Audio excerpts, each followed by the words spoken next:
Hur har ni sex? Det här är inte en fråga som angår just icke-binära personer, känner jag.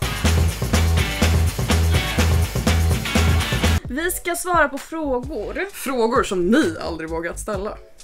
En icke-binär person. Hur många kön finns det? Jag har inte räknat. Alla benämningar som finns. Nej, för att jag orkar inte heller bry mig. TBH, jag har lite viktigare grejer att göra i livet. Jag har spel att spela. Om någon säger det här könet har jag, då är det väl bara att säga cool, nice. Och så går man vidare till någonting annat. Hur vet du att du är en icke-binär? För mig betyder ju... Jag har aldrig velat bli satt i varken liksom kvinnliga eller manliga normer, att jag aldrig riktigt känt att jag är hemma, att jag alltid bara såhär, jag är jag. Varför ska alltså så här, min könsidentitet definiera hur folk ska liksom uppfatta mig och se på mig och döma mig? Men det var ett bra svar. Om man är i ett förhållande, vill man bli kallad flickvän eller pojkvän? Hoppas ni förstår vad jag menar. Partner. Ja, jag har alltid blivit kallad partner. Men jag tycker att partner är ett underbart ord. Det är fantastiskt. Alla könsneutrala ord är mycket bättre. Men då blir det blir så här ett litet mysterium.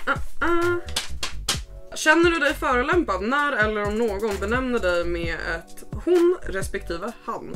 Alltså det beror ju på, om jag inte har sagt till dig att jag identifierar mig som icke-binär. Alltså man kan ju inte se på någon vad de har för... Man råkar, det du borde göra är att bara fråga från början om du ska vara en trevlig människa. Men jag blir inte förolämpad förrän du då, om jag svarar liksom så, nej men det var fel, och du då säger nej det var rätt. Eller liksom... Hur har ni sex? Det här är inte en fråga som angår just icke-binära personer, känner jag. Du blir bara en personlig, som hur har du sex? Om inte jag ska ligga med dig, då angår det inte dig. Nej. Hur definierar en sin sexuella läggning om man är icke-binär? Det är upp till var och en. Precis. Alltså så här, jag har ju ingen riktigt sexuell läggning. Jag ligger med den jag vill. Och därmed basta. Jag orkar inte riktigt definiera saker längre. Jag säger queer angående allting, angående min identitet och min läggning och allting som är jag egentligen. Så jag tar nästa. Jag trodde du skulle... jag blev. Vilken toalett går du på? Toaletter har inga kön, jag går på den toaletten som är ledig. Jag brukar faktiskt gilla att gå på handikappstoaletten om det finns. Men annars så väljer jag hellre tjejtoan än killtoan. För jag gillar inte pissoarer och jag får mer blickar om jag går på herrtoan. Hade du kunnat vara tillsammans eller umgås med någon som inte har samma syn som dig på kön? Jag skulle nog inte varit bekväm att dejta någon som inte såg mig som på riktigt som jag ser mig själv. Och då kan det vara lite svårt om man inte är med en queer person. Jag var tillsammans med, vad ska man säga, en typical vänster cis-snubbe. När vi skulle typ så här, träffa vänner eller typ så här, vara deras familj, så var det alltid typ att han felkönade mig typ hela tiden, vilket gjorde att alla andra gjorde det. Så fort jag sa någonting fick jag aldrig luft i ordet, så det var så här. Ja. Förstår de inte er, då är de inte att ha. Så är det precis, they ain't worth your time, honey. Kom igen. Wow. Får man fråga frågor till icke-binära? Jag tycker att vi har svarat på den genom att vara här, känner jag. Ni får absolut ställa frågor till icke-binära, men jag tycker också att det är skillnad på frågor och typ påhopp. Alltså det är ju skillnad ifall jag skulle kunna fråga dig bara såhär, vad identifierar du dig som? Ja. Vad är dina eller pronomen? Hur tänker du angående det här? För det är något som jag inte riktigt kan förstå.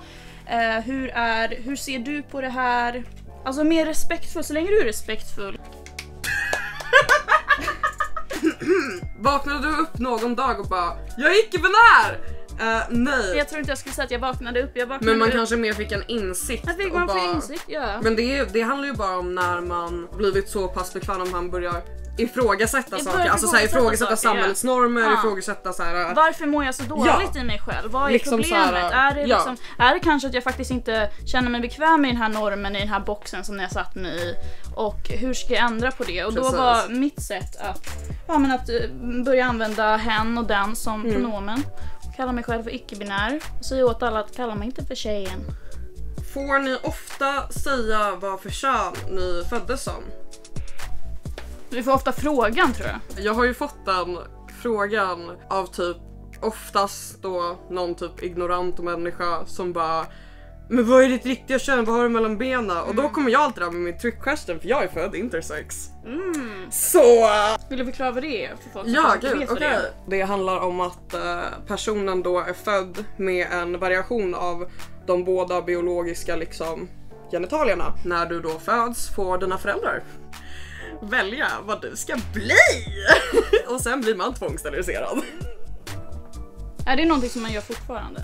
Jag blev det. Du blev det? Ja. Jag tror att folk antar att jag har en fitta. Så då så kan de istället komma med den här, fast du har ju fitta.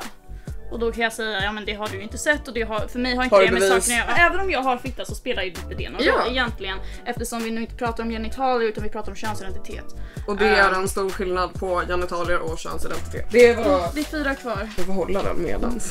Det här är faktiskt en bra fråga.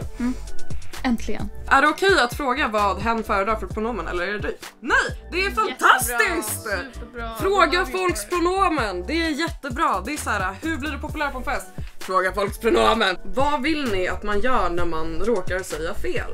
Be om ursäkt eller bara gå vidare i samtalet? Ett scenario, att du och jag står och pratar. Vi känner inte varandra, du vet inte vad mitt pronomen är. Och du kanske säger hon. Och då kanske jag svarar bara, nej men det är hen. Och då är det bara så förlåt, hen. Har ni sagt fel? Ja. Ja gud ja, alltså ingen människa är perfekt, alltså såhär, man kommer säga fel såhär. Jag rättar mig, jag brukar ofta höra att när jag gör det. Ja, men det är så att det låter så fel. Det låter jättefel när man råkar säga fel, man bara såhär, det. man typ såhär ser sin egen spegelbild på så, nu tar vi om det Hur kunde jag säga det där? Ja men verkligen, man bara såhär, the shame, I bring shame! Har du kunnat agera annorlunda sedan du bytte pronomen? Jag vill bli mer bekväm med min kropp. Jag har skällt ut mer människor. Men precis, nej men det är ju den. Alltså såhär, man har blivit bekväm. Större allvar. När jag kom ut som icke-binär, när jag hittade mig själv i det, då lämnade ju jag den där osäkra människan som liksom var helt lost i sig själv. Har ni förlorat någon vän eller familjemedlem på grund av att ni är icke-binära? Ja. Nej. För mig är det inte bara typ att jag identifierar mig som icke-binär utan så här, även att jag då inte är så här straight, att typ jag har blivit en skam i min familj. Och to be honest, jag står för det. Att jag ska vara mig själv och få leva det liv jag vill istället för att leva liksom ett liv i en lögn. I'm pretty okay with that. Alltså you gotta be, det är hemskt. Att alltså såhär, alla mina syskon supportar ju mig dock. Ja, men det är skitbra. Så det är asnice. Ja, för jag vet och det kan ta lång tid, alltså det är såhär, min familj var inte såhär på en gång. Alltså det tog ju lång tid för både min mamma och min lillebror att komma med och verkligen typ att det här är ingen fas, okej man måste säga rätt och sådär. Men nu, min lillebror säger alltid rätt och det är liksom, mamma glömmer ibland men du vet, men de är i alla fall supportive. Men sen finns det ju alltid vissa familjemedlemmar som förstår mer och vissa som bara inte vill prata om det och då orkar man faktiskt inte själv alltid göra det om de inte står en nära. Det är ingen som hatar mig i alla fall, det är trevligt. Det brukar sägas att det inte finns några dumma frågor. Håller ni med? Det finns frågor som kanske låter lite dumma. I alla fall om man har svarat på dem fett mycket gånger och man vet att man själv aldrig skulle ställa en sån för att den kan låta väldigt rude och det är en opassande fråga. Men alltså, du ska inte vara rädd för att fråga saker. För jag tror att absolut att alltså, okunnighet är ju vår största fiende. Att ja, men det handlar ju också om så här, hur du frågar det. There's a time and place också. Precis. Typ såhär, gå inte fram till någon du inte känner om du inte ens har tänkt ha sex med den människan och fråga hur har du sex bara för att personen inte ser ut som du. Jag vet inte. Alltså, är det